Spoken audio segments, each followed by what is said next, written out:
Nunca pensé que las palabras más dolorosas de mi vida las escucharía en mi propia mesa de boca de mi propio hijo, mientras compartíamos la cena dominical que yo mismo había preparado durante 35 años. Suscríbete ahora porque esta historia tiene una vuelta que jamás verás venir. Mi nombre es Emilio Vázquez Herrera, tengo 67 años, y durante toda mi vida creí que había construido algo sólido, una familia unida, una casa llena de amor y un legado del cual sentirme orgulloso. Esa noche del domingo 15 de marzo de 2024, mi mundo se desplomó con una sola frase. Era un domingo como cualquier otro. Había preparado la paella valenciana que tanto le gustaba a mi hijo Álvaro desde pequeño. Mi esposa Dolores había puesto la mesa con el mantel bordado que heredamos de mi madre, y mi nuera Silvia había traído el postre de la pastelería del barrio. Todo parecía perfecto como siempre habíamos intentado que fuera. Álvaro, mi único hijo, ahora de 35 años, llegó esa tarde con una expresión extraña. Lo noté desde el momento en que cruzó la puerta. No era su sonrisa habitual esa que iluminaba toda la casa cuando era niño. Había algo frío en sus ojos, algo que no había visto antes en todos estos años. Durante la cena, la conversación fluía de manera forzada. Dolores comentaba sobre el tiempo. Silvia hablaba de su trabajo en la inmobiliaria, pero Álvaro permanecía callado moviendo la comida en su plato sin apenas probarla. Yo intentaba mantener el ambiente alegre como siempre había hecho, contando anécdotas de la semana, preguntando por sus planes. Fue cuando estaba sirviendo el segundo plato que sucedió. Álvaro dejó caer el tenedor sobre el plato con un ruido metálico que resonó en toda la cocina. Me miró directamente a los ojos, y con una frialdad que jamás había escuchado en su voz dijo: «Papá, estás aquí porque es tu casa, pero no porque eres bienvenido». El silencio que siguió fue ensordecedor. Dolores se quedó petrificada con la cuchara a medio camino hacia su boca. Silvia bajó la mirada hacia su plato, y yo sentí como si me hubieran clavado un puñal en el pecho. «¿Qué has dicho?», logré murmurar pensando que había escuchado mal, que mis oídos de 67 años me habían jugado una mala pasada. «Lo que has oído», respondió Álvaro sin pestañear. «Esta casa técnicamente es tuya, sí, pero eso no significa que tu presencia sea deseada aquí». Intenté procesar esas palabras. Este era el mismo niño que solía correr hacia mí cuando llegaba del trabajo. El mismo que me pedía que le leyera cuentos antes de dormir. El mismo que me llamaba mi héroe cuando tenía problemas en el colegio.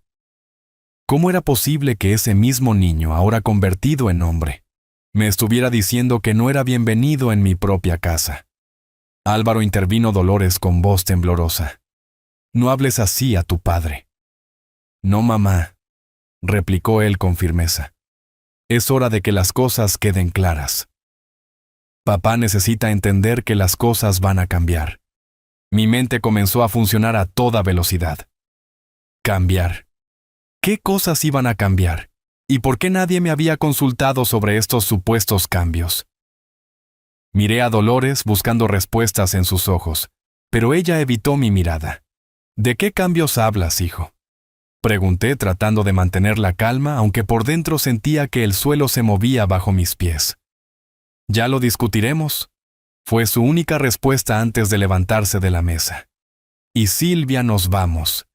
Y así, sin más explicaciones, mi hijo y mi nuera recogieron sus cosas y se marcharon dejándome sentado en mi cocina, con un plato de paella que ya no podía tragar y 1000 preguntas que no tenían respuesta. Esa noche no pude dormir. Me quedé despierto en mi sillón favorito, el mismo donde había arrullado a Álvaro cuando era bebé, repasando una y otra vez cada palabra, cada gesto, cada mirada de esa cena maldita. ¿Había hecho algo mal? ¿Había dicho algo que lo hubiera ofendido? ¿Por qué Dolores no había defendido con más fuerza a nuestra familia? Pero mientras las horas pasaban y el amanecer se acercaba, algo en mi interior comenzó a cambiar. La tristeza inicial dio paso a una sensación diferente, la necesidad de entender qué estaba pasando realmente. Había construido una empresa desde cero, había navegado crisis económicas, había tomado decisiones difíciles durante décadas. No iba a quedarme sentado lamentándome sin buscar respuestas. A las 6 de la mañana del lunes 16 de marzo, tomé la decisión que cambiaría todo. Iba a descubrir qué se escondía detrás de esas palabras tan crueles. Mi hijo había mencionado que las cosas iban a cambiar, y yo necesitaba saber exactamente qué significaba eso. Mientras preparaba el café matutino, mi mente ya estaba formulando un plan. Si había aprendido algo en mis 67 años de vida, era que las respuestas no llegaban solas. Había que salir a buscarlas. El lunes por la mañana, después de una noche en vela, decidí enfrentar a Dolores directamente. No podía seguir viviendo con la incertidumbre de lo que había presenciado la noche anterior. Mi esposa de 42 años de matrimonio tenía que darme explicaciones. La encontré en la cocina preparando el desayuno como si nada hubiera ocurrido.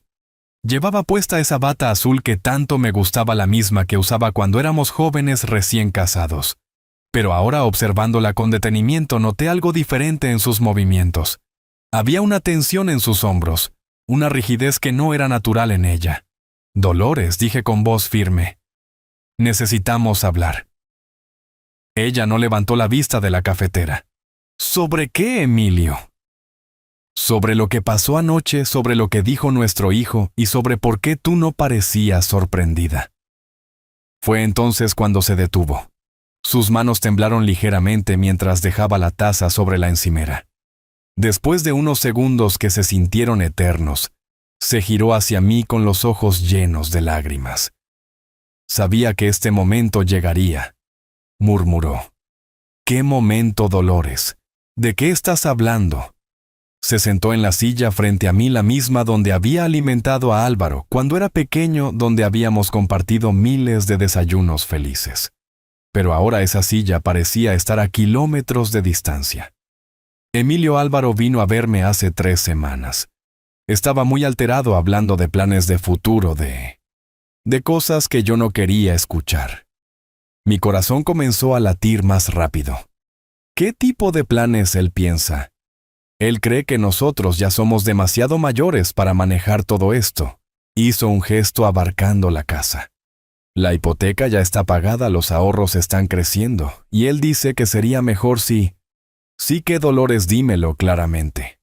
Si dividimos los bienes ahora antes de que sea demasiado tarde. Las palabras cayeron sobre mí como un mazo.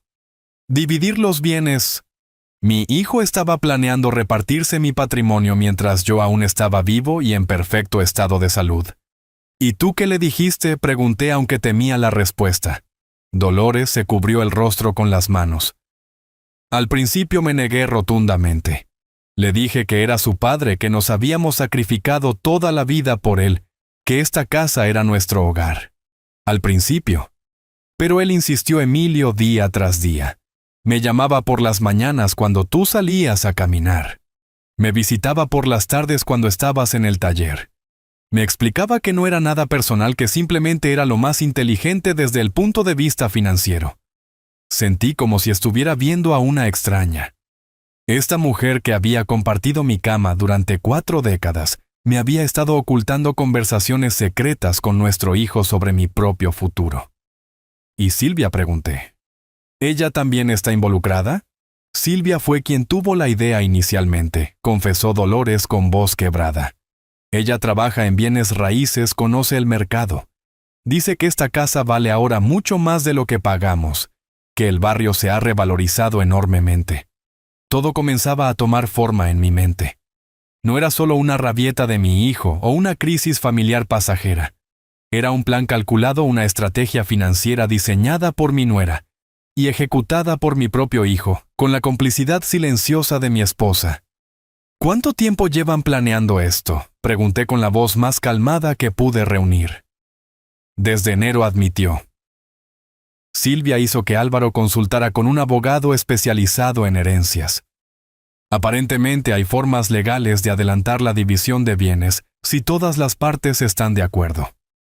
Todas las partes, la interrumpí. ¿Y yo cuándo iba a enterarme de que era parte de este acuerdo? Álvaro decía que te lo explicaría gradualmente, que te haría ver las ventajas, que podrías quedarte viviendo aquí, pero que legalmente la propiedad se dividiría entre nosotros 3. La frialdad de todo el plan me dejó sin aliento. No solo habían decidido mi futuro sin consultarme, sino que habían diseñado una manera de hacerlo parecer como si fuera por mi propio bien. Y los ahorros, la cuenta de jubilación, las inversiones que he estado haciendo durante 30 años. Dolores cerró los ojos antes de responder. Todo, Emilio. El plan incluye todo. Me levanté de la mesa. Necesitaba moverme, pensar, procesar esta información. Caminé hasta la ventana que daba al jardín, el mismo jardín donde había enseñado a Álvaro a jugar fútbol, donde habíamos celebrado sus cumpleaños, donde Dolores cultivaba sus rosas favoritas. ¿Y tú estás de acuerdo con todo esto? Pregunté sin girarme. No lo sé, Emilio. Estoy confundida. Álvaro dice que es lo mejor para todos, que así evitamos problemas futuros, que así se aseguran de que no pueda cambiar de opinión más adelante. El silencio de Dolores fue toda la respuesta que necesitaba. Hay algo más, añadió con voz casi inaudible. Álvaro mencionó que si no aceptas voluntariamente, existen procedimientos legales. Procedimientos legales para declarar a una persona incapacitada para manejar sus propios asuntos. En ese momento entendí completamente la magnitud de lo que estaba enfrentando. No era solo una traición familiar. Era un golpe de Estado cuidadosamente orquestado contra mi propia vida y autonomía. Mientras permanecía mirando por la ventana, una extraña calma se apoderó de mí. Durante 67 años, había construido mi reputación siendo un hombre reflexivo, analítico y estratégico. No iba a permitir que me subestimaran ahora. Gracias por decirme la verdad, Dolores, dije finalmente girándome hacia ella. Ahora al menos sé exactamente dónde estoy parado. Esa tarde, mientras Dolores lloraba en el dormitorio, yo me senté en mi escritorio y comencé a hacer una lista de todo lo que necesitaba saber. Si mi familia quería jugar con estrategias legales y financieras, descubrirían pronto que habían subestimado gravemente a su oponente. Los siguientes días fueron los más productivos de mi vida, en términos de recopilación de información. Durante 40 años trabajando en el sector textil, había aprendido que los detalles son fundamentales, y ahora esa experiencia se convertiría en mi mejor arma. Comencé por revisar todos los documentos financieros que guardaba en mi escritorio, estados de cuenta bancarios, pólizas de seguros, escrituras de propiedades, certificados de inversión. Todo estaba meticulosamente organizado en carpetas que había mantenido actualizadas durante décadas. Pero ahora los examinaba con ojos diferentes, buscando cualquier movimiento sospechoso. Fue el miércoles 18 de marzo cuando hice el primer descubrimiento alarmante. En el extracto bancario de febrero, aparecían 2 consultas que yo no había autorizado. Alguien había solicitado información sobre mi cuenta corriente y mi cuenta de ahorros. Las fechas coincidían exactamente con lo que Dolores me había confesado sobre las visitas secretas de Álvaro. Llamé inmediatamente al banco. Después de identificarme con el gerente Joaquín Fernández, quien me conocía desde hacía 15 años, pude confirmar mis sospechas. Don Emilio, me explicó Joaquín con cierta incomodidad. Su hijo se presentó aquí con un poder notarial firmado por usted. Necesitaba información para supuestamente ayudarle con la declaración de impuestos. Un poder notarial firmado por mí. Pregunté sintiendo cómo la sangre se me helaba. Sí, señor. Verificamos la firma con nuestra base de datos y coincidía perfectamente. Colgué el teléfono con una certeza terrible. Mi propia firma había sido falsificada. Álvaro había conseguido acceso a información confidencial mediante documentos fraudulentos. Esto ya no era solo una traición familiar, era un delito. Esa misma tarde, mientras Dolores había salido a comprar medicamentos para su presión arterial, decidí revisar exhaustivamente el estudio que Álvaro usaba cuando venía a visitarnos. Era una habitación pequeña al fondo del pasillo donde guardábamos libros y donde él solía trabajar con su portátil cuando se quedaba a almorzar los domingos. En el cajón del escritorio encontré algo que me dejó sin respiración. Fotocopias de todos mis documentos personales. Pasaporte, documento de identidad, escrituras de la casa, pólizas de seguro de vida, incluso copias de recibos médicos de mis últimas revisiones. Todo estaba allí perfectamente organizado en una carpeta azul que no reconocía. Pero lo más perturbador estaba en la última página. Un borrador escrito a mano con la letra de Álvaro. Era un cronograma detallado que incluía fechas específicas y acciones concretas. Abril, conseguir evaluación médica independiente. Mayo, presentar documentación legal. Junio, transferencia inicial de activos. Julio, firma definitiva. Mi hijo había planificado los próximos 4 meses de mi vida sin que yo lo supiera. Había incluso establecido fechas límite para cada fase de su estrategia. Fotografié cada documento con mi teléfono móvil, cuidando de que no se notara que habían sido movidos. Si Álvaro estaba documentando todo meticulosamente, yo haría lo mismo. El jueves por la mañana decidí investigar más profundamente. Recordé que Álvaro había mencionado consultas con abogados, así que busqué en el historial de llamadas del teléfono fijo de casa. Dolores siempre había insistido en mantener la línea fija para emergencias, y ahora me alegraba de esa decisión. Entre las llamadas realizadas en las últimas semanas, encontré varios números que no reconocía. Usando la guía telefónica online, identifiqué que 2 de esos números pertenecían a despachos legales, especializados en derecho de familia y sucesiones. Con mucha cautela, llamé al primero de ellos haciéndome pasar por un potencial cliente, interesado en procesos de incapacitación legal. La secretaria, sin sospechar nada, me explicó que efectivamente habían tenido consultas recientes sobre casos de personas mayores que requieren protección legal de sus familiares. La segunda llamada fue aún más reveladora. El abogado Rodrigo Santamaría reconoció inmediatamente mi apellido cuando me presenté. «Ah, usted debe ser el padre de Álvaro Vázquez», dijo sin pensarlo. Su hijo estuvo aquí la semana pasada consultando sobre procedimientos de tutela. Colgué inmediatamente, pero ya tenía toda la información que necesitaba. Mi hijo no solo había falsificado documentos y recopilado mis datos personales, sino que había estado consultando específicamente sobre cómo declararme legalmente incapacitado. Esa noche, mientras cenábamos en silencio, observé a Dolores con detenimiento. Sus movimientos eran nerviosos, evitaba mi mirada y apenas tocaba la comida. Era evidente que la presión de mantener el secreto la estaba afectando profundamente. «¿Cómo estuvo tu día?», le pregunté con normalidad, como si no hubiera descubierto nada. «Bien normal», respondió rápidamente. «Fui al mercado, después a la farmacia. ¿Álvaro te llamó hoy?». Se tensó visiblemente. «No, ¿por qué lo preguntas?». «Por nada en particular, solo curiosidad». Pero yo sabía que sí había llamado. Había visto el registro en el teléfono, una llamada de 32 minutos a las 2 de la tarde, exactamente cuando yo había salido a caminar. El viernes decidí dar un paso más audaz. Aproveché que Dolores había ido a su cita médica semanal para registrar completamente la casa. En el dormitorio principal, dentro de la cómoda de Dolores, encontré una libreta pequeña escondida entre su ropa interior. Las anotaciones estaban escritas en su puño y letra, y documentaban conversaciones telefónicas con Álvaro durante las últimas 5 semanas. Había fechas específicas, resúmenes de cada llamada, y lo más impactante, listas de mis rutinas diarias, mis horarios de salida y llegada, mis citas médicas, incluso mis estados de ánimo.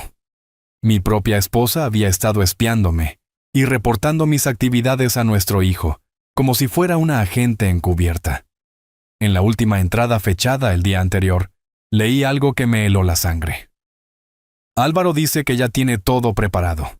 La próxima semana hablará con papá directamente. Si se niega, procederán con el plan B. Dice que no hay vuelta atrás. Cerré la libreta y la dejé exactamente donde la había encontrado. Ahora tenía evidencia física de toda la conspiración, documentos falsificados, consultas legales, secretas, espionaje doméstico y un cronograma específico de acciones futuras. Mientras regresaba a mi escritorio, una extraña sensación de claridad me invadió. Durante toda mi vida había enfrentado desafíos profesionales complejos, había navegado crisis económicas, había tomado decisiones difíciles bajo presión.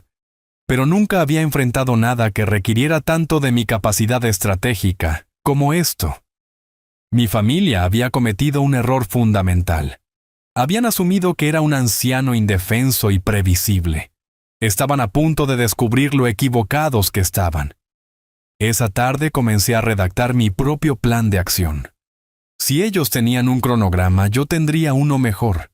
Si ellos habían consultado abogados, yo consultaría mejores. Si ellos pensaban que podían manipularme usando mi amor familiar contra mí, aprenderían que la experiencia de décadas en el mundo empresarial me había enseñado a separar los sentimientos de la estrategia cuando era necesario. La guerra había comenzado, pero ellos aún no lo sabían. El sábado 21 de marzo decidí ampliar mi investigación más allá de los confines de mi hogar. Si esta conspiración era tan elaborada como parecía, necesitaba entender hasta dónde llegaban sus tentáculos y quiénes más podrían estar involucrados. Mi primera parada fue el despacho de mi contador Fernando Castillo, quien había manejado mis finanzas personales durante los últimos 12 años. Fernando era un hombre meticuloso y discreto, cualidades que siempre había valorado.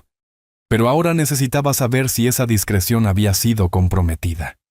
Fernando, le dije directamente cuando nos sentamos en su oficina, necesito que me digas con total honestidad si alguien de mi familia ha estado haciendo consultas sobre mis asuntos financieros. Su expresión cambió inmediatamente. La incomodidad en su rostro me confirmó que mis sospechas estaban justificadas. Don Emilio comenzó nerviosamente.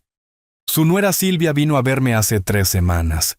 Dijo que usted la había enviado para obtener un resumen de su situación patrimonial. ¿Y qué le dijiste? Al principio me negué, por supuesto. Pero ella insistió en que usted había firmado una autorización. Incluso tenía una copia de su documento de identidad y conocía detalles específicos sobre sus inversiones que solo usted podría saber. El estómago se me revolvió. Silvia había usado la información que Álvaro había recopilado de mis documentos para convencer a mi propio contador de que actuaba con mi consentimiento. ¿Qué información le proporcionaste exactamente? Fernando se aflojó la corbata visiblemente incómodo. Le entregué un resumen completo de sus activos, las 2 propiedades, las cuentas bancarias, el plan de pensiones, las acciones de la antigua empresa. Todo. Pregunté sintiendo cómo la traición se profundizaba.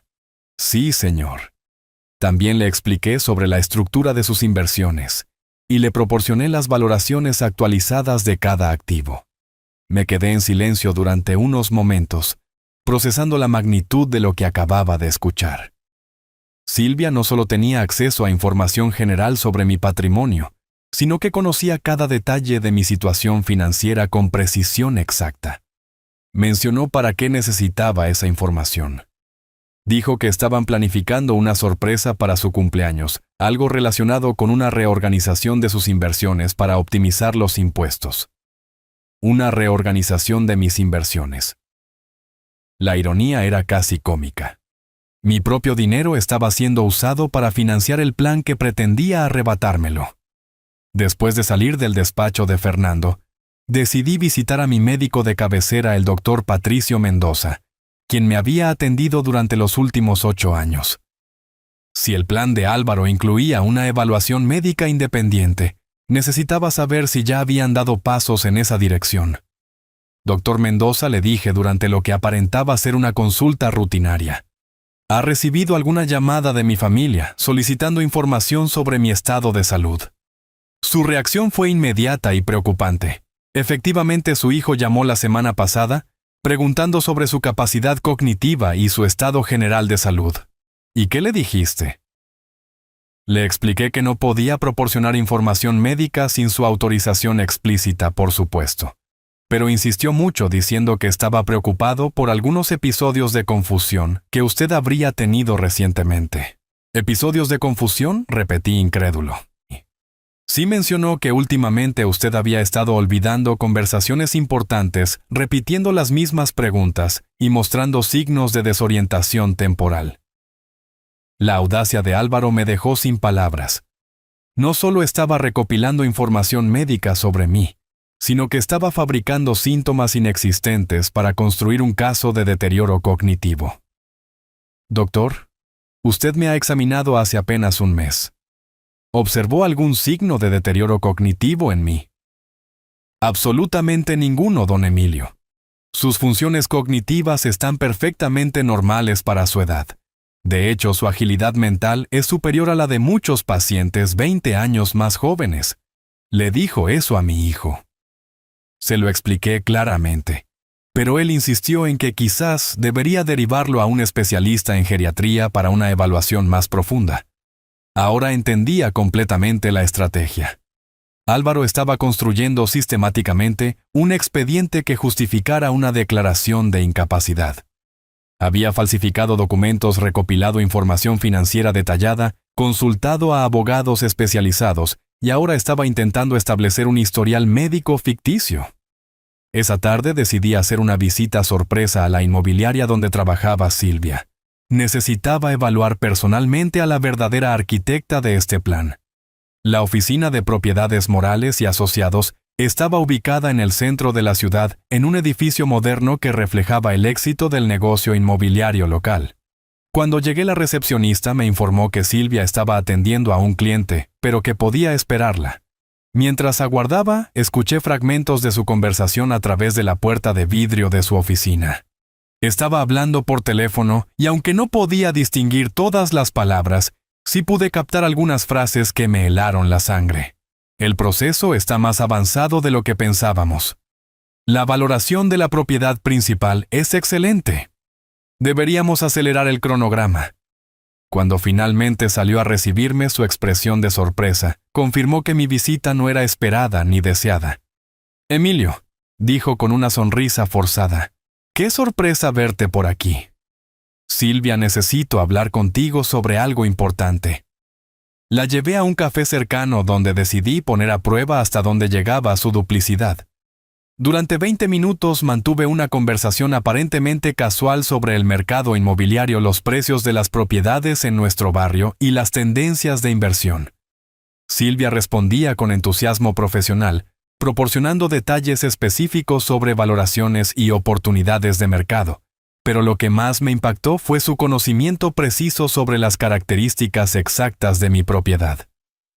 Metros cuadrados año de construcción, mejoras realizadas, incluso detalles sobre la calefacción y el sistema eléctrico, que solo alguien que hubiera estudiado minuciosamente la escritura podría conocer. «Has hecho una investigación muy exhaustiva sobre las propiedades del barrio», comenté casualmente. «Es mi trabajo», respondió, pero evitó mi mirada. «Incluso conoces detalles muy específicos sobre mi casa». Fue entonces cuando se puso visiblemente nerviosa. «Bueno, es una de las propiedades más emblemáticas de la zona. Es natural que la haya estudiado». «¿Estudiado para qué exactamente?». El silencio que siguió fue más elocuente que cualquier confesión. Silvia se disculpó rápidamente, alegando una cita urgente, y se marchó del café dejándome con la certeza absoluta de que ella era efectivamente la mente maestra detrás de toda la operación. Esa noche, de regreso en casa, me senté en mi escritorio y elaboré un mapa mental de toda la conspiración. Era mucho más amplia y sofisticada de lo que había imaginado inicialmente. Álvaro era el ejecutor emocional usando su relación filial para manipular la situación. Silvia era la estratega financiera aportando conocimiento técnico y contactos profesionales. Dolores era la informante interna proporcionando acceso y vigilancia constante.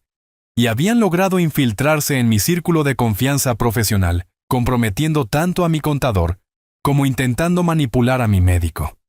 Pero habían cometido un error crucial. Habían subestimado completamente mi capacidad de detectar, analizar y responder a su estrategia. Durante 40 años de experiencia empresarial, había enfrentado competidores despiadados, socios desleales y crisis complejas.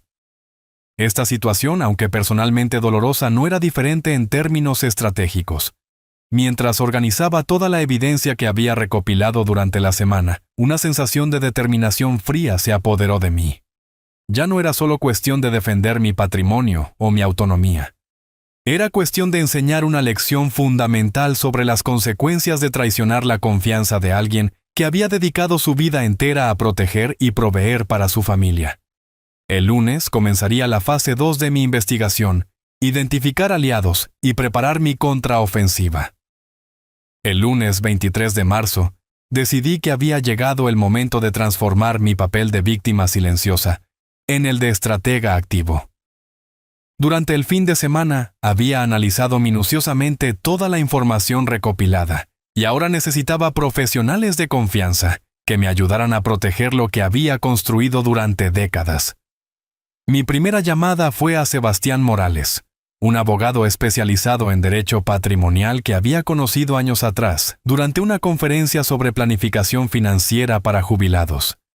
Sebastián tenía reputación de ser discreto, eficiente y absolutamente leal a sus clientes. Don Emilio me saludó cuando llegué a su despacho esa mañana. Es un placer verle después de tanto tiempo. ¿En qué puedo ayudarle? Le expliqué la situación completa sin omitir ningún detalle. Mostré las fotografías de los documentos que había encontrado. Le conté sobre las consultas secretas de Álvaro con otros abogados y le detallé el cronograma que habían establecido sin mi conocimiento. Sebastián escuchó atentamente, tomando notas meticulosas. Su expresión se volvía más seria con cada revelación. Don Emilio dijo finalmente: lo que me está describiendo constituye varios delitos graves. Falsificación de documentos, obtención fraudulenta de información confidencial y, lo más preocupante, preparación de un proceso de incapacitación sin fundamento médico real. ¿Qué opciones tengo? Múltiples. Podemos presentar denuncias penales, establecer medidas cautelares inmediatas para proteger sus activos y, lo más importante, podemos adelantarnos a cualquier movimiento legal que ellos planeen hacer. Sebastián me explicó que podíamos implementar lo que llamó blindaje patrimonial preventivo. Esto incluía modificar la estructura legal de mis propiedades, establecer fideicomisos irrevocables y crear documentación médica y psicológica que certificara mi plena capacidad mental. ¿Cuánto tiempo necesitamos?, pregunté. Si actuamos con rapidez, en 2 semanas podemos tener todo blindado legalmente. Ellos no podrán tocar nada sin su consentimiento explícito, incluso si consiguieran una declaración de incapacidad temporal. Le autoricé a proceder inmediatamente con todas las medidas de protección. También le pedí que investigara discretamente a los abogados que Álvaro había consultado, para anticipar sus posibles movimientos. Mi segunda parada fue el despacho de la psicóloga clínica Maribel Jiménez, especialista en evaluaciones geriátricas. Si Álvaro planeaba cuestionar mi capacidad mental, yo necesitaba documentación profesional irrefutable que demostrara lo contrario. Doctor, Jiménez, le expliqué, necesito una evaluación psicológica completa que certifique mi estado cognitivo actual. Durante las siguientes 3 horas me sometí a una batería exhaustiva de pruebas, evaluaciones de memoria, análisis de capacidad de razonamiento, tests de orientación temporal y espacial y exámenes de función ejecutiva. Los resultados fueron categóricos. Mi puntuación en todas las pruebas estaba significativamente por encima del promedio para mi grupo de edad. La doctora Jiménez me aseguró que tendría el informe completo en 2 días con documentación que cualquier tribunal consideraría definitiva. Esa tarde visité a mi hermana Remedios, 5 años menor que yo, y la única persona de la familia en quien podía confiar completamente. Remedios había trabajado durante 30 años como secretaria judicial y conocía el sistema legal mejor que muchos abogados. Emilio me dijo, después de escuchar toda la historia: esto es mucho más grave de lo que imaginas. Si Álvaro consigue una declaración de incapacidad, aunque sea temporal, puede tomar decisiones vinculantes sobre tu patrimonio antes de que puedas revertir el proceso. ¿Qué me recomiendas? Necesitas actuar en múltiples frentes simultáneamente: legal, financiero y familiar. Pero también necesitas evidencia de que ellos están actuando de mala fe. Remedios me sugirió algo que no había considerado: grabar conversaciones futuras con Álvaro y Dolores. Era legal hacerlo en mi propia casa y proporcionaría evidencia irrefutable de sus intenciones reales. También deberías considerar cambiar todas tus contraseñas bancarias y establecer nuevos protocolos de seguridad, añadió. Si han falsificado tu firma una vez, pueden hacerlo otra vez. El martes me dirigí a mi banco para reunirme personalmente con el director general Antonio Vega, con quien había mantenido una relación profesional durante 15 años. Antonio, le dije directamente, alguien ha estado accediendo a información de mis cuentas, usando documentación falsificada.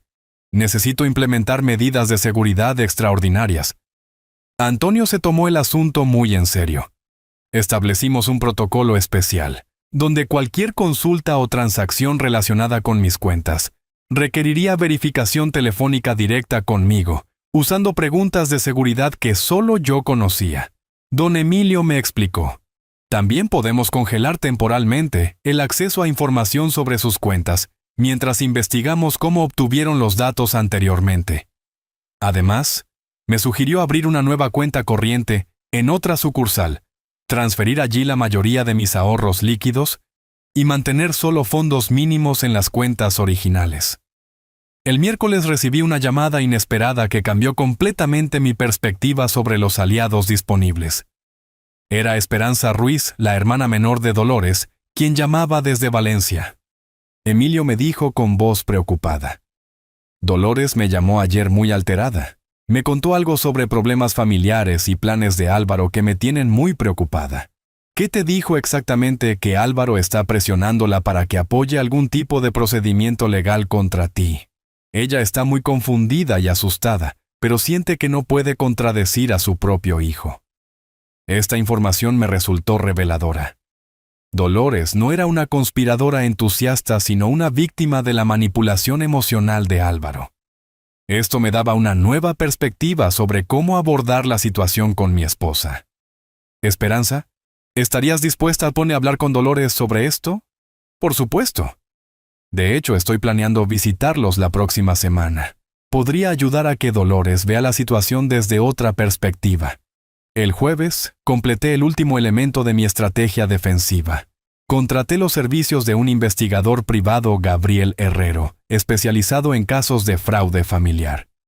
Don Emilio me explicó: Gabriel, podemos investigar todas las actividades recientes de su hijo y su nuera. Llamadas telefónicas, consultas legales, movimientos financieros personales, incluso sus comunicaciones digitales si es necesario. Le autoricé a proceder con una investigación discreta pero exhaustiva. Necesitaba saber exactamente qué otros movimientos habían hecho, y si tenían cómplices adicionales que yo no hubiera identificado. Esa noche, mientras revisaba todos los documentos y contratos que había firmado durante la semana, me di cuenta de que había logrado algo fundamental.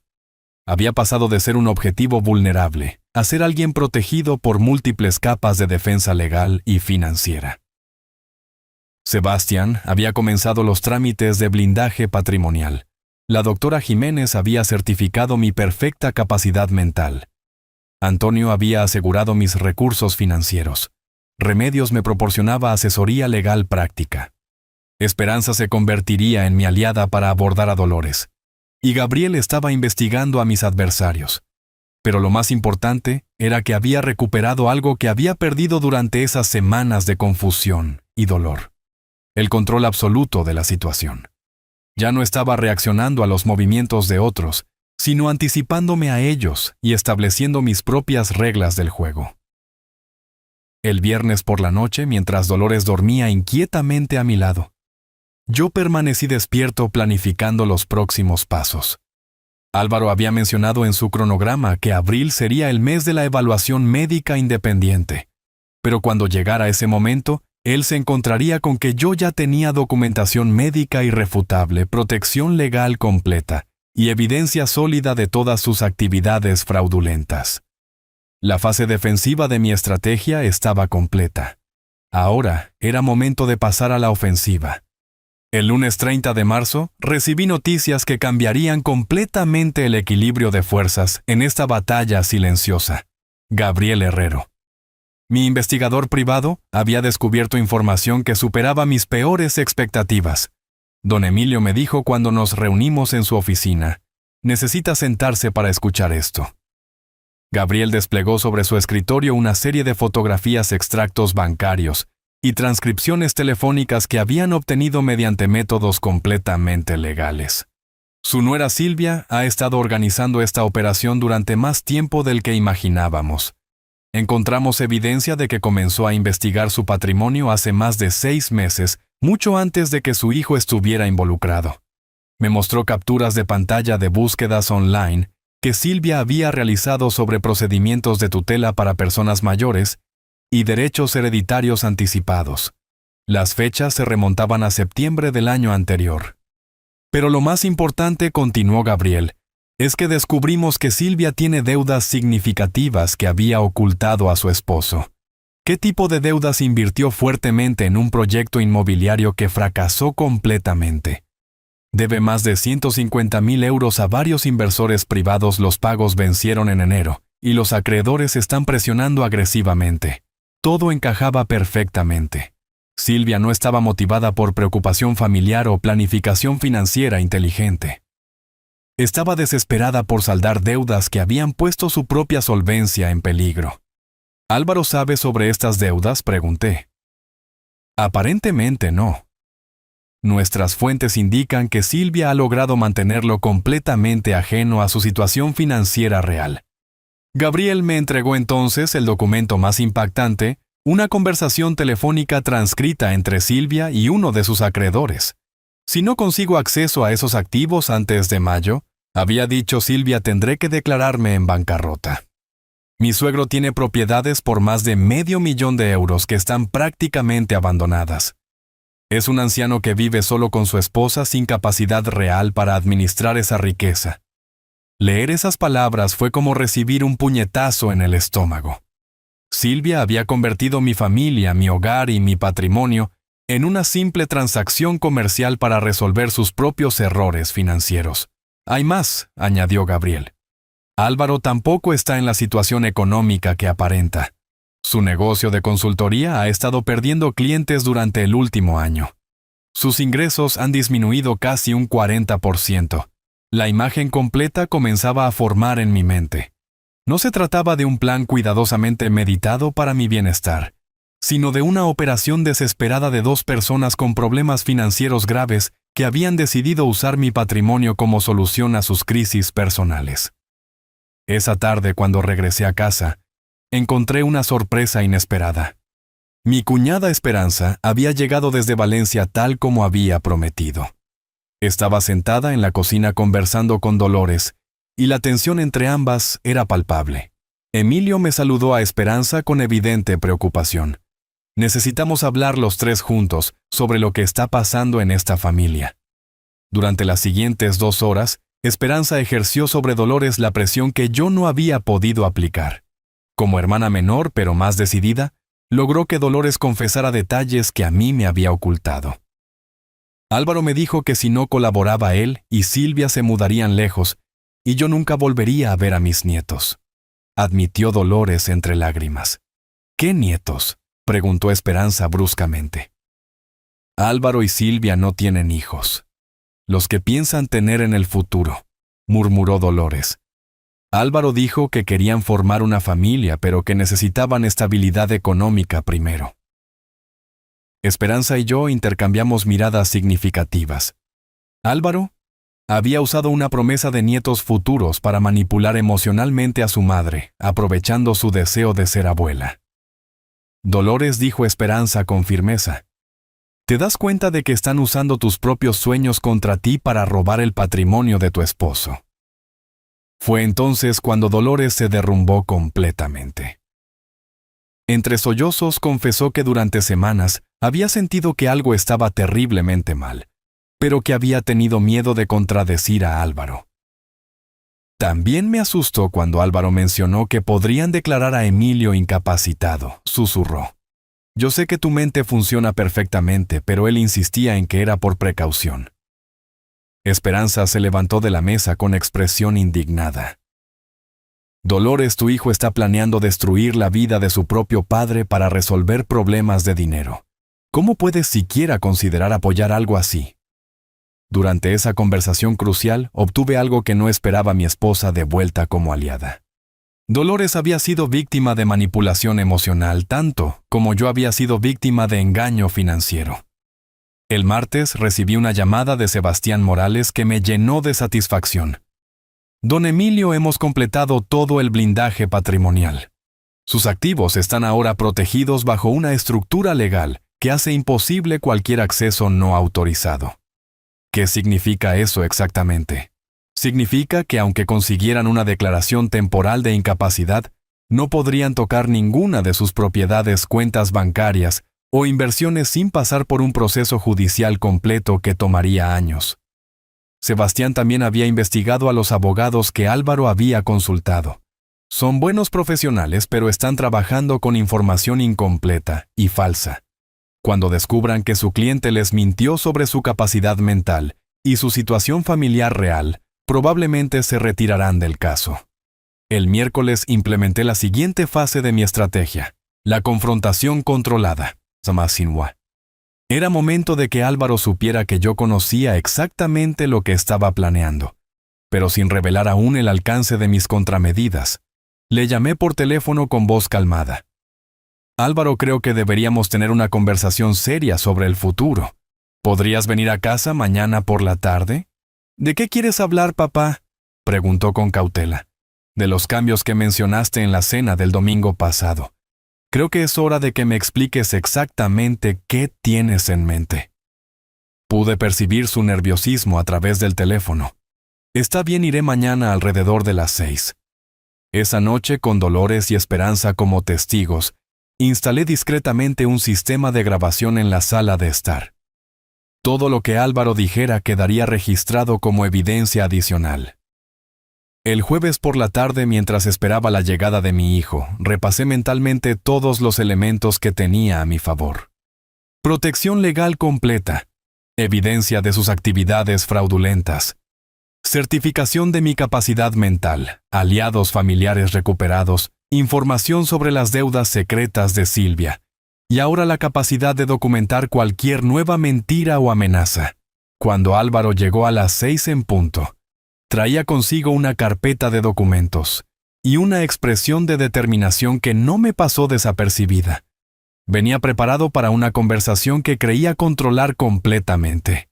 Se sentó frente a mí en el mismo sofá donde años atrás le había enseñado a leer, donde habíamos visto películas juntos los domingos, donde habíamos celebrado sus éxitos académicos.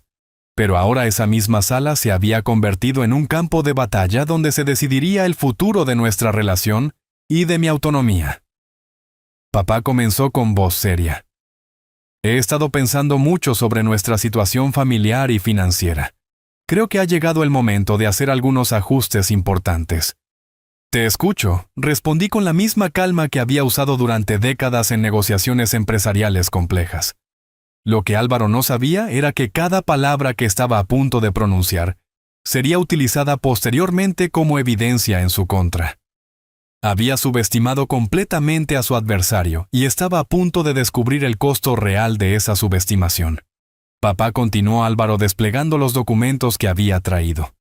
Silvia y yo hemos estado estudiando tu situación patrimonial en detalle.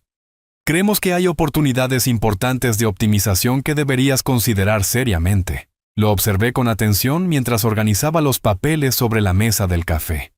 Su lenguaje corporal revelaba nerviosismo, pero también una confianza artificial que me resultaba preocupante. En primer lugar, dijo, señalando un documento, esta casa representa un activo improductivo. Está valorada en más de 400,000 euros, pero no genera ningún rendimiento. Esta casa es mi hogar, Álvaro. Aquí creciste tú, aquí vive tu madre. Exactamente por eso tiene sentido económico transferir la propiedad ahora mientras todos estamos de acuerdo. Podrías mantener el usufructo vitalicio, pero la nuda propiedad pasaría a mi nombre. Eso nos permitiría optimizar los impuestos de sucesión futuros. La frialdad con la que describía el plan de apropiarse de mi casa me resultó desconcertante, pero mantuve la compostura. Necesitaba que siguiera hablando para obtener toda la confesión grabada. ¿Y mis otras inversiones? Ahí es donde la situación se vuelve más compleja, respondió adoptando un tono aparentemente técnico. Tienes demasiada diversificación para alguien de tu edad. Deberías consolidar todo en instrumentos más conservadores y de fácil administración. Me mostró entonces una propuesta detallada donde mis acciones, bonos y depósitos a plazo serían liquidados y transferidos a una cuenta mancomunada que él administraría en mi beneficio. Álvaro, dije con voz deliberadamente confusa. Esto suena muy complicado para mi comprensión. ¿Podrías explicármelo de manera más simple? Vi cómo sus ojos se iluminaron creyendo que finalmente había encontrado la vulnerabilidad que buscaba. Por eso es tan importante que me dejes ayudarte, papá. Estas decisiones financieras son demasiado complejas para alguien que no está familiarizado con los mercados actuales. Estás sugiriendo que ya no tengo capacidad para manejar mis propios asuntos. No es una cuestión de capacidad, respondió rápidamente. Es una cuestión de eficiencia. Yo tengo formación en finanzas. Silvia entiende el mercado inmobiliario. Podemos maximizar el valor de tu patrimonio de maneras que tú solo no podrías. Era exactamente la confesión que necesitaba. Álvaro había admitido implícitamente que su plan era tomar control total de mis finanzas bajo el pretexto de mi supuesta incompetencia. ¿Y si yo me opongo a estos cambios? La pregunta cambió completamente la dinámica de la conversación. Álvaro se tensó visiblemente y guardó silencio durante unos segundos que fueron eternos. Papá, esperamos que no sea necesario llegar a medidas más formales. ¿Qué tipo de medidas formales? Existe la posibilidad legal de establecer una tutela cuando una persona mayor no está en condiciones de tomar decisiones financieras racionales por sí misma.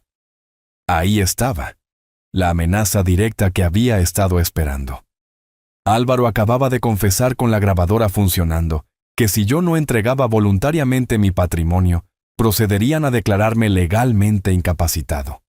¿Has consultado con abogados sobre eso? Pregunté manteniendo mi tono de anciano preocupado. He obtenido asesoramiento preliminar, sí.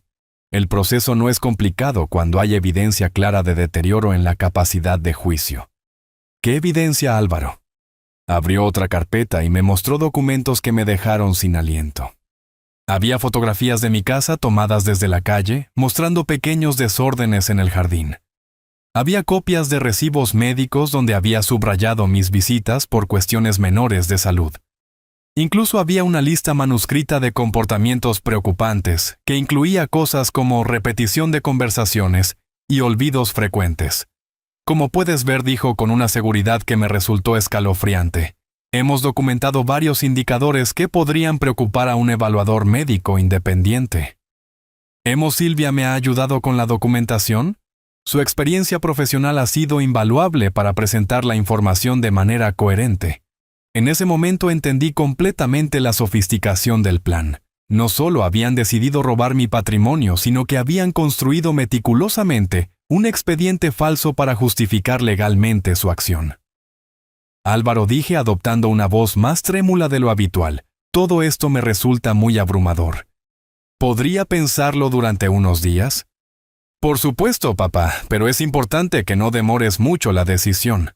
Las oportunidades de optimización fiscal tienen fechas límite. ¿Qué fechas límite? Idealmente deberíamos tener todo formalizado antes del final de abril. Eso nos daría tiempo suficiente para completar las transferencias antes del cierre del ejercicio fiscal. April. Exactamente la fecha que había visto en su cronograma secreto. Álvaro acababa de confirmar que tenían un calendario específico para completar la apropiación de mi patrimonio. ¿Y si durante estos días de reflexión decidiera consultar con mis propios asesores? La pregunta lo puso visiblemente nervioso. Papá, creo que sería contraproducente involucrar a más personas en decisiones familiares íntimas. Además, ya hemos hecho toda la investigación necesaria, pero seguramente no te opondrías a que verificara algunos detalles con mi banco.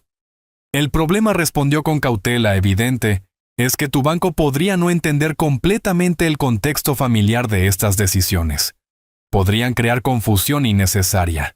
Era la confirmación final que necesitaba. Álvaro no solo temía que consultara con profesionales independientes, sino que específicamente quería evitar que el banco verificara la información que habían usado para obtener datos sobre mis cuentas. Entiendo, dije con resignación aparente. Supongo que confiaré en tu criterio como siempre he hecho. Vi cómo se relajaba inmediatamente. Había interpretado mi respuesta como capitulación cuando en realidad era la conclusión de una interrogación perfectamente ejecutada. Papá, quiero que sepas que todo esto lo estamos haciendo por tu propio bien. Silvia y yo nos hemos dado cuenta de que necesitas protección, incluso si tú mismo no la percibes. ¿Protección? ¿De qué? De ti mismo principalmente. A tu edad es natural que la capacidad de juicio se vea comprometida gradualmente. Es mejor anticiparse a esos problemas antes de que se vuelvan irreversibles. Esas últimas palabras fueron la joya de toda la grabación. Álvaro había admitido explícitamente que consideraba que yo tenía comprometida mi capacidad de juicio, proporcionando evidencia perfecta de la falsedad de sus motivos. Cuando se marchó esa noche, llevándose sus documentos y sus amenazas veladas, yo me quedé sentado en la sala con una sensación de triunfo absoluto. Había conseguido que confesara completamente sus intenciones reales, había obtenido evidencia grabada de sus amenazas de incapacitación y había confirmado todos los detalles del cronograma que tenían planeado. Pero lo más importante era que Álvaro se marchaba convencido de que había logrado intimidarme y confundirme cuando en realidad había proporcionado la evidencia final que necesitaba para destruir completamente su plan. Esa noche llamé a Sebastián Morales para informarle sobre la grabación. Don Emilio, esto es oro puro desde el punto de vista legal. Con esta confesión podemos no solo defendernos de cualquier intento de incapacitación, sino también presentar cargos criminales por intento de fraude y coerción. Mientras me preparaba para dormir, reflexioné sobre lo que había logrado en las últimas 3 semanas. Había pasado de ser una víctima potencial a tener control completo de la situación. Mi patrimonio estaba blindado legalmente. Tenía evidencia exhaustiva de todas las actividades fraudulentas de Álvaro y Silvia. Había recuperado a Dolores como aliada, y ahora poseía la confesión grabada que haría imposible cualquier acción legal en mi contra. Pero lo más satisfactorio era que había logrado todo esto sin que mis adversarios sospecharan siquiera que ya no tenían ninguna ventaja. Seguían creyendo que enfrentaban a un anciano confundido y vulnerable, cuando en realidad habían caído en una trampa perfectamente diseñada por alguien con décadas de experiencia en estrategia empresarial. Mañana comenzaría la fase final de mi plan. La destrucción sistemática de todo lo que habían construido contra mí. El viernes 3 de abril decidí que había llegado el momento de pasar de la defensa silenciosa a la ofensiva calculada. Durante 3 semanas había recopilado información, construido protecciones y tendido trampas. Ahora era tiempo de usar todo ese arsenal de manera devastadoramente efectiva. Mi primera acción fue contactar directamente con los acreedores de Silvia. Gabriel Herrero me había proporcionado sus datos de contacto y decidí que merecían conocer la verdadera situación de su deudora. Llamé a Nicolás Romero, el principal acreedor, quien había invertido 80,000 euros en el proyecto inmobiliario fallido de Silvia.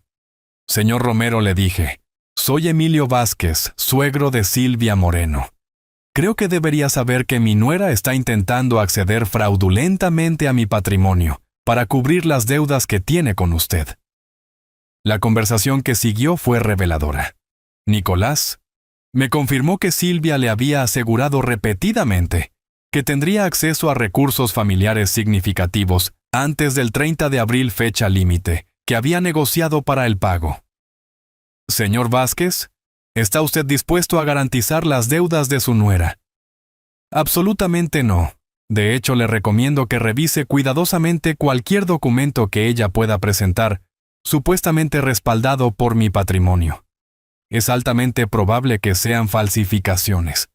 Después de colgar supe que había plantado la primera semilla de presión externa, que complicaría dramáticamente los planes de Silvia.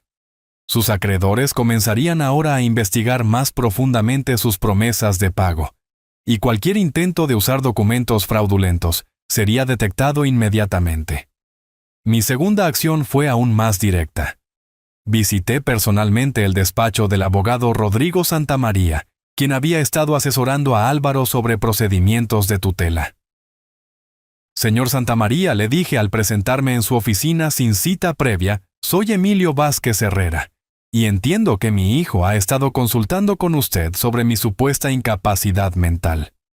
La expresión de sorpresa e incomodidad del abogado fue inmediata. Señor Vázquez, yo no puedo discutir casos de otros clientes. No necesita discutir nada, le respondí con calma.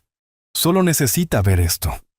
Le entregué el informe completo de la doctora Jiménez, certificando mi perfecta capacidad cognitiva junto con una copia de la grabación transcrita de mi conversación con Álvaro, donde admitía estar fabricando evidencia falsa. Señor Santamaría, mi hijo le ha mentido sistemáticamente sobre mi estado mental y mis circunstancias familiares. Le sugiero que revise cuidadosamente cualquier documentación que le haya proporcionado, porque gran parte de ella podría constituir evidencia falsificada. El abogado leyó los documentos con expresión cada vez más grave. Señor Vázquez, si esto es cierto, existe un problema ético muy serio con la representación que se me ha solicitado. Le aseguro que es completamente cierto, y le anticipo que cualquier procedimiento legal basado en información falsa será contestado vigorosamente con todas las herramientas legales disponibles. Cuando salí de ese despacho, sabía que Álvaro había perdido a su principal asesor legal. Ningún abogado responsable continuaría con un caso sabiendo que su cliente había proporcionado información falsa deliberadamente. El lunes 6 de abril implementé la tercera fase de mi contraataque, la exposición financiera. Contacté directamente con el jefe de Álvaro en la empresa de consultoría donde trabajaba. Señor Herrera, le dije a Carlos Herrera por teléfono. Soy el padre de Álvaro Vázquez, uno de sus consultores. Necesito informarle sobre una situación que podría afectar la reputación profesional de su empresa. Le expliqué que Álvaro había estado utilizando tiempo laboral para consultar abogados, investigar procedimientos legales y planificar operaciones de transferencia patrimonial fraudulenta. También le mencioné que había estado usando recursos de la oficina para falsificar documentos y realizar actividades que podrían constituir fraude financiero. Señor Vázquez, ¿estas son acusaciones muy graves? ¿Tiene evidencia de lo que está afirmando? Tengo documentación completa de todas sus actividades durante los últimos 3 meses. Estoy dispuesto a proporcionárselas si considera necesario investigar el comportamiento de su empleado. Esa conversación logró exactamente lo que pretendía: crear presión profesional adicional sobre Álvaro, justo cuando más necesitaba estabilidad laboral para enfrentar los problemas financieros que se avecinaban. El martes recibí una llamada furiosa de Silvia, que confirmó que mi estrategia estaba funcionando perfectamente. Emilio me gritó por teléfono: ¿qué le dijiste a Nicolás Romero? Ahora está exigiendo garantías adicionales y amenazando con acciones legales inmediatas. Le dije la verdad, Silvia, que no tengo intención de respaldar deudas que tú contrajiste sin consultarme. Esas no son solo mis deudas, son inversiones familiares que pueden beneficiarnos a todos. ¿Inversiones familiares? ¿Cuándo exactamente me consultaste sobre esas inversiones antes de realizarlas? El silencio que siguió fue revelador. Silvia no tenía respuesta para esa pregunta porque nunca había considerado necesario involucrarme en decisiones que afectarían mi patrimonio. Además, continué: he informado a todos mis asesores financieros sobre tus intentos de acceder fraudulentamente a mis recursos. Cualquier documento que presentes con mi supuesta autorización será verificado exhaustivamente. No puedes hacernos esto. Somos tu familia. La familia no roba a Silvia. La familia no falsifica documentos. La familia no planifica declarar incapacitado a su patriarca para resolver sus propios problemas financieros. Colgué el teléfono con la satisfacción de saber que había logrado crear pánico en el campo enemigo. Las presiones externas que había iniciado estaban convergiendo simultáneamente sobre Álvaro y Silvia, complicando dramáticamente su capacidad de ejecutar su plan original. El miércoles por la noche, Álvaro apareció en mi puerta sin avisar. Su aspecto era completamente diferente al del hombre confiado que había visitado mi casa unos días antes. Estaba desaliñado, nervioso y claramente bajo una presión enorme. Papá, necesitamos hablar urgentemente. ¿Sobre qué, hijo? Sobre las llamadas que has estado haciendo. sobre las cosas que has estado diciéndole a la gente. ¿Qué llamadas no te hagas el ingenuo? Sabes perfectamente que has estado saboteando nuestros planes. Era fascinante ver cómo la presión había eliminado completamente su fachada de preocupación filial. Ahora hablaba abiertamente de nuestros planes sin intentar disfrazar sus verdaderas intenciones. Álvaro, solo he estado verificando información con profesionales que conozco desde hace años. ¿Eso te molesta? Por supuesto que me molesta. Estás complicando deliberadamente una situación que podría resolverse de manera simple. ¿Simple para quién? Para todos, para la familia, incluido para mí, especialmente para ti. No entiendes que estamos tratando de protegerte de ti mismo. Esa frase fue el momento culminante de toda la confrontación. Álvaro había revelado completamente su verdadera mentalidad. Creía genuinamente que tenía derecho a tomar control de mi vida y mi patrimonio contra mi voluntad, justificándolo como protección. Álvaro, le dije con la voz más fría que pude reunir. Creo que es momento de que entiendas algo fundamental. Yo no necesito tu protección. Lo que necesito es que respetes mis decisiones y mi autonomía. Tu autonomía está comprometida. No puedes tomar decisiones racionales sobre asuntos financieros complejos. ¿Según quién? Según cualquier persona que observe objetivamente tu comportamiento reciente. ¿Te refieres al comportamiento de investigar cuidadosamente los planes que habían diseñado para mi patrimonio sin consultarme? ¿O al comportamiento de verificar la legalidad de documentos que aparecían con mi firma sin mi autorización? La expresión de shock en el rostro de Álvaro me confirmó que finalmente había entendido que yo sabía exactamente todo lo que habían estado planeando. Papá, ¿desde cuándo sabes?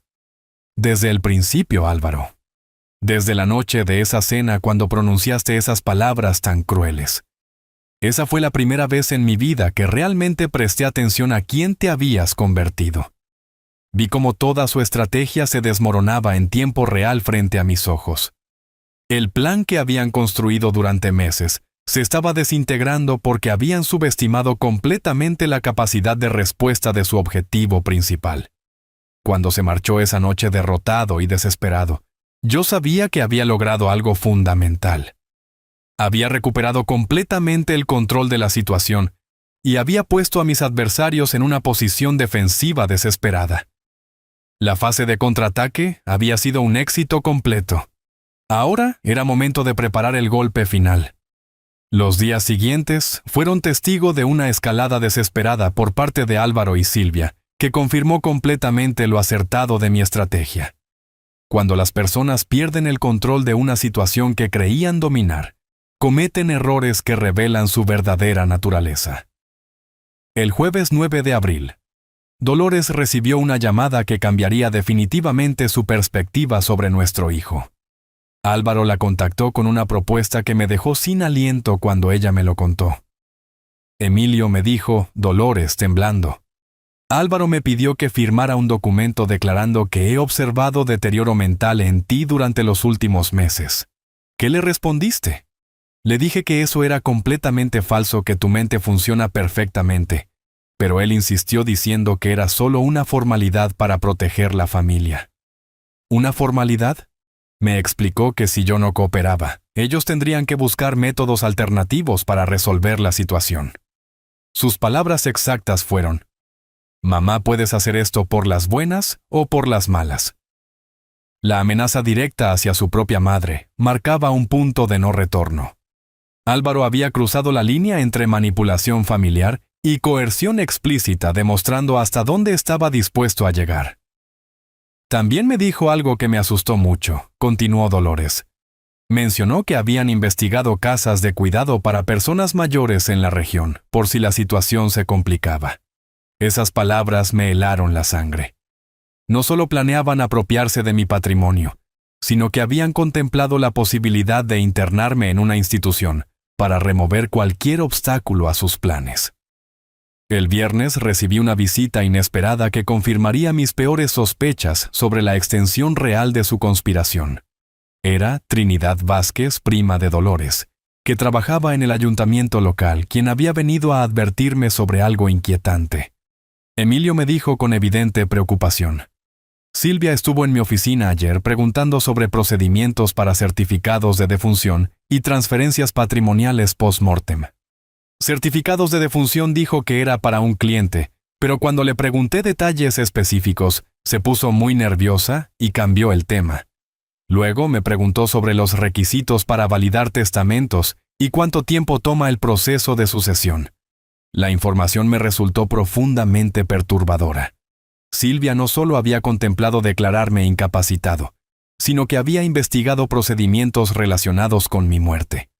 Era una escalada hacia territorios que jamás había imaginado. ¿Trinidad? ¿Te pareció que las preguntas tenían algún caso específico en mente definitivamente? Mencionó propiedades valoradas en varios cientos de miles de euros y herederos directos que querían acelerar el proceso normal. Sus palabras me resultaron muy extrañas. Esa noche convoqué una reunión de emergencia con Sebastián Morales. La información que había recibido durante los últimos días sugería que la situación era más peligrosa de lo que había estimado inicialmente. Don Emilio me dijo: Sebastián, después de escuchar todo esto, ha evolucionado más allá de un simple intento de fraude patrimonial. Estamos hablando de coerción, amenazas familiares y posiblemente conspiración para cometer delitos graves. ¿Qué recomiendas? Es momento de involucrar a las autoridades. Tenemos evidencia suficiente para presentar denuncias formales por falsificación de documentos, intento de fraude y coerción familiar. Sin embargo, yo tenía una estrategia diferente en mente. Sebastián, quiero que prepares toda la documentación legal, pero aún no la presentemos. Prefiero usar esta información como palanca para una resolución definitiva. El sábado por la mañana mi teléfono sonó con una llamada que era Álvaro, y su voz revelaba una desesperación que nunca había escuchado antes. Papá, necesito que hablemos inmediatamente. Es urgente. ¿Qué tipo de urgencia? Los acreedores de Silvia están tomando acciones legales. Han embargado su coche y están amenazando con demandarla por estafa. Dice que tú saboteaste deliberadamente las negociaciones. Yo simplemente les dije la verdad sobre mi disposición a respaldar sus deudas. Papá, Silvia está desesperada. Ha hablado de opciones que me asustan. ¿Qué opciones? No puedo explicártelo por teléfono. Ven a casa, por favor. Silvia dice que si no resolvemos esto hoy, hará algo de lo que todos nos arrepentiremos. La llamada me confirmó que mi estrategia de presión financiera había funcionado exactamente como había planeado. Los acreedores de Silvia estaban ahora ejerciendo presión legal directa, y ella estaba entrando en pánico completo.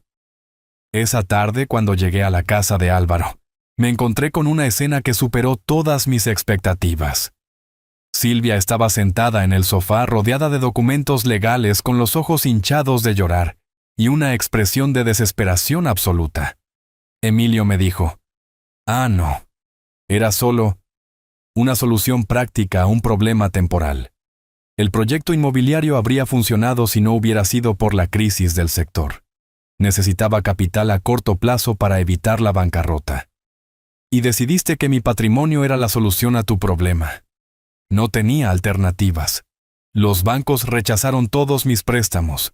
Los inversionistas privados exigían garantías que no podía proporcionar. Y por eso decidiste falsificar mi firma y conspirar para declararme incapacitado. El silencio que siguió fue absoluto. Álvaro miraba fijamente el suelo, incapaz de defender lo indefendible. Silvia, continué, dime exactamente qué opciones desesperadas has estado considerando. Yo no.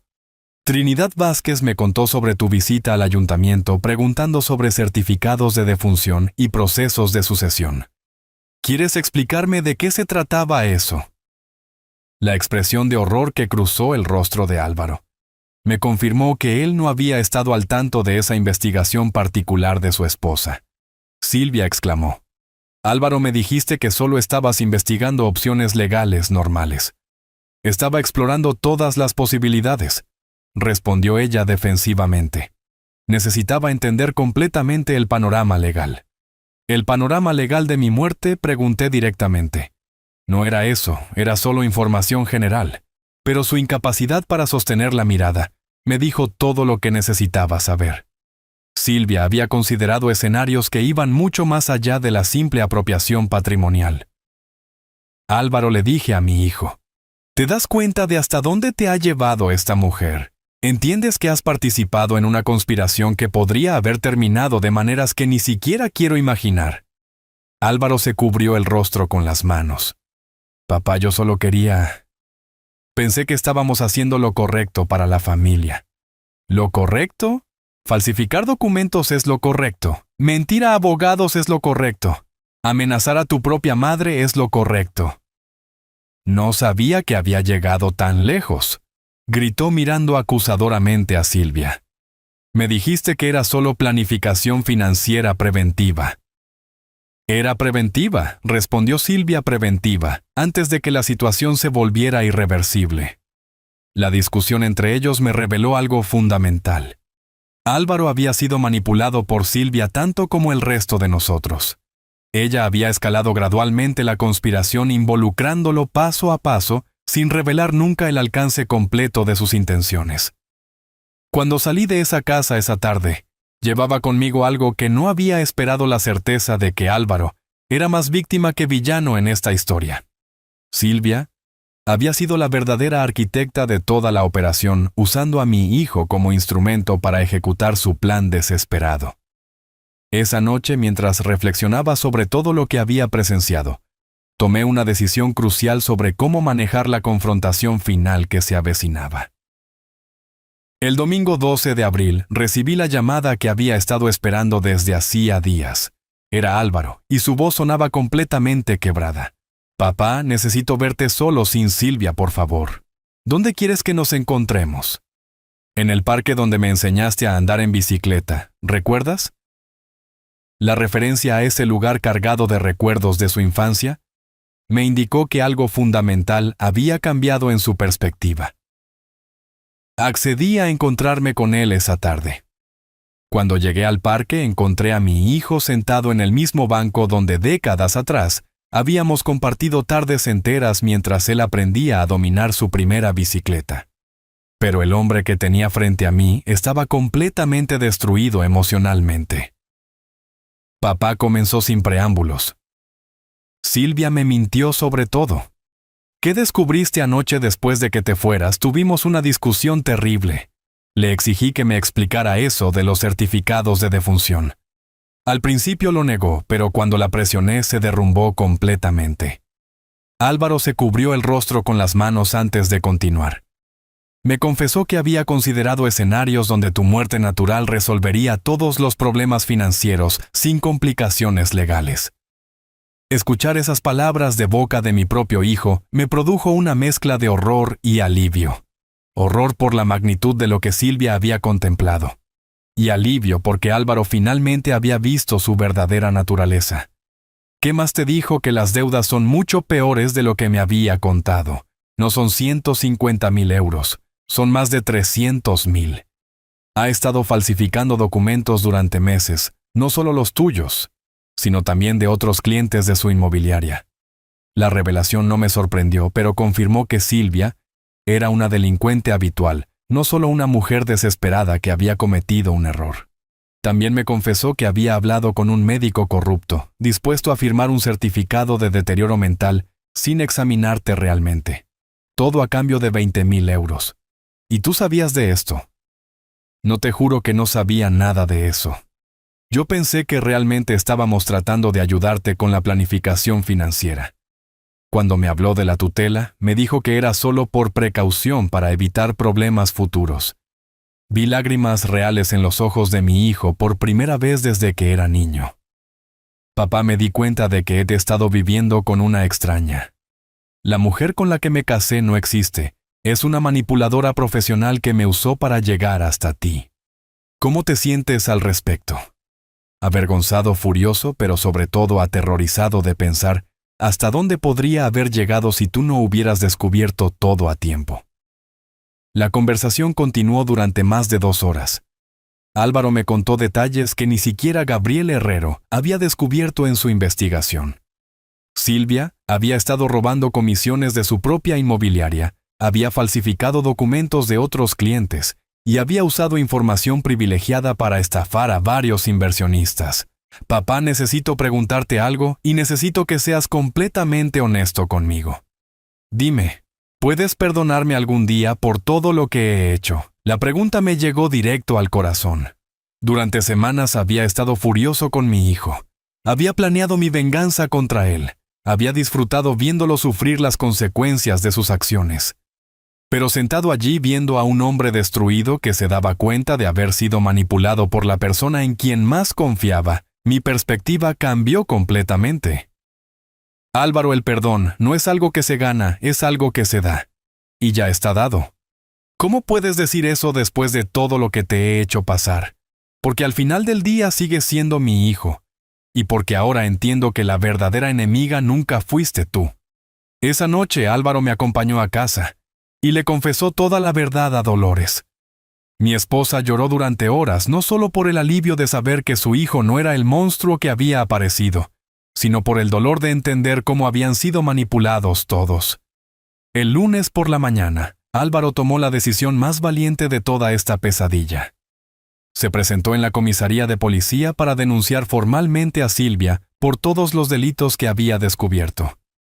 Inspector Ramírez le dijo al oficial que tomó su declaración: necesito denunciar a mi esposa por falsificación de documentos, intento de fraude, apropiación indebida y conspiración para cometer delitos contra mi padre.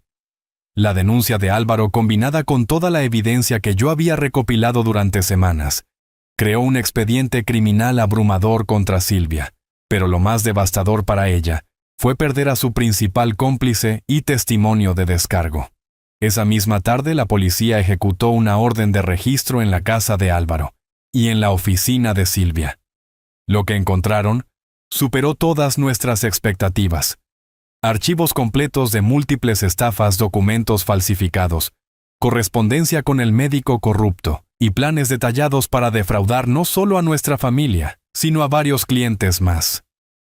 El martes, Silvia fue arrestada en su oficina delante de todos sus colegas. Las acusaciones incluían fraude agravado, falsificación de documentos públicos, apropiación indebida y conspiración criminal. La fiscalía estimó que las penas podrían sumar hasta 15 años de prisión. Cuando Álvaro me llamó para informarme sobre el arresto, su voz era diferente. Por primera vez en meses, sonaba como el hijo que yo recordaba de años anteriores. Papá, quiero que sepas algo importante. ¿Qué? Durante todos estos meses, en el fondo de mi corazón, sabía que algo estaba mal, pero tenía miedo de admitirlo porque significaría que mi matrimonio era una mentira, que mi vida era una mentira. Y ahora prefiero vivir con la verdad dolorosa que con una mentira cómoda. Y la verdad es que casi destruyo a la persona más importante de mi vida por alguien que nunca me amó realmente. Esa noche cenamos juntos por primera vez desde aquella fatídica cena del 15 de marzo que había iniciado toda esta pesadilla. Pero ahora la atmósfera era completamente diferente. Dolores había preparado la paella que tanto le gustaba a Álvaro, y por primera vez en semanas pude ver una sonrisa genuina en el rostro de mi hijo. Papá me dijo mientras terminábamos de cenar: hay algo que necesito decirte. Te escucho. Durante todas estas semanas, mientras pensaba que te estaba protegiendo, en realidad tú eras el que nos estaba protegiendo a todos. Descubriste la verdad, desarrollaste una estrategia, y nos salvaste de una catástrofe que ni siquiera veíamos venir. Solo hice lo que cualquier padre habría hecho. No, papá, hiciste lo que solo alguien con tu experiencia, tu inteligencia y tu amor por la familia podría haber hecho. Nos salvaste de nosotros mismos. Mientras lo escuchaba, me di cuenta de que había logrado algo más importante que proteger mi patrimonio o demostrar mi capacidad mental. Había recuperado a mi hijo y había salvado a mi familia de la destrucción total. La guerra había terminado, pero las cicatrices tardarían tiempo en sanar. Sin embargo, por primera vez en semanas tenía la certeza de que sanaríamos juntos, como familia real, sin mentiras ni manipulaciones. El capítulo final de esta historia estaba por escribirse, y por primera vez en mucho tiempo, sabía que tendría un final feliz. 6 meses después del arresto de Silvia, Mi vida había encontrado un equilibrio que jamás había imaginado posible. Era octubre de 2024, y mientras observaba las hojas doradas caer en mi jardín, reflexionaba sobre todo lo que habíamos vivido como familia. El juicio de Silvia había concluido en septiembre con una sentencia de 12 años de prisión. Los cargos por fraude múltiple, falsificación de documentos y conspiración criminal habían sido irrefutables gracias a toda la evidencia que habíamos recopilado. Pero lo más satisfactorio no había sido verla pagar por sus crímenes, sino presenciar cómo la verdad había liberado a mi familia de sus mentiras. Álvaro había iniciado los trámites de divorcio inmediatamente después del arresto. El proceso había sido rápido dado que Silvia estaba en prisión y no podía disputar nada. Mi hijo había recuperado gradualmente su dignidad y su paz mental, aunque las cicatrices emocionales tardarían años en sanar completamente. Papá me había dicho unas semanas atrás: cada día que pasa, me doy cuenta de más cosas que ella manipuló en nuestra relación, decisiones que creí que eran mías, opiniones que pensé que había formado independientemente. Es aterrador descubrir cuánto de tu propia vida no era realmente tuyo. El proceso de reconstrucción había sido gradual pero constante. Álvaro había vendido la casa que compartía con Silvia y había alquilado un apartamento pequeño cerca del nuestro. Los domingos habían vuelto a ser días de familia, pero ahora con una dinámica completamente diferente, basada en honestidad absoluta y respeto mutuo.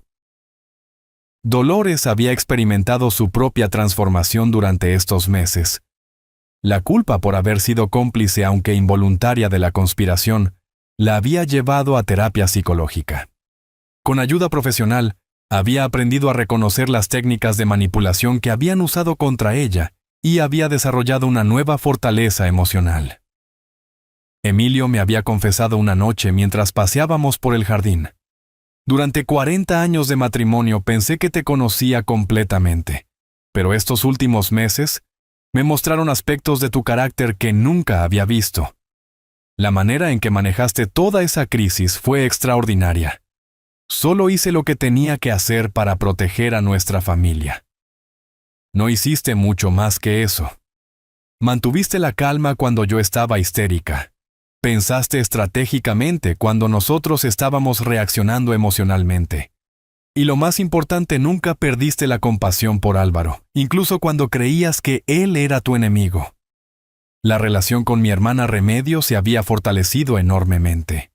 Su ayuda durante los momentos más difíciles había sido invaluable, y ahora nos visitábamos regularmente. Había recuperado no solo a mi familia inmediata, sino conexiones familiares que habían estado dormidas durante años. Mi relación profesional con Sebastián Morales había evolucionado hacia una amistad genuina. El blindaje patrimonial que habíamos implementado permanecía activo no por desconfianza hacia mi familia restaurada, sino como medida preventiva contra cualquier amenaza futura externa. Don Emilio me había dicho: Sebastián, durante nuestra última reunión, su caso se ha convertido en un estudio modelo en mi despacho sobre cómo manejar crisis familiares complejas. La combinación de protección legal preventiva, investigación meticulosa y paciencia estratégica fue ejemplar. El aspecto financiero había tenido un desenlace inesperadamente positivo. Los activos que Silvia había robado de otros clientes fueron recuperados parcialmente gracias a nuestra investigación. Como recompensa por proporcionar evidencia crucial, recibí una compensación económica significativa que había decidido destinar íntegramente a un fondo de educación para jóvenes en situación vulnerable.